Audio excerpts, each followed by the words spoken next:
To four sides TV. మామిడి చెట్టుకు మామిడికాయలు, వేప చెట్టుకు వేపకాయలు కాయటం సహజం. కానీ దీనికి విరుద్ధంగా వేప చెట్టుకు మామిడికాయలు కాస్తే అదే ఇప్పటి ట్రెండ్. వేప చెట్టుకు కాసే మామిడికాయలు చేదుగా ఉంటాయి అనుకుంటే పొరపాటే.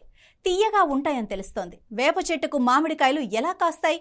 వాటి రుచి అమోఘంగా ఉండటానికి గల కారణాలేంటి? ఆ విషయాలు మీకోసం.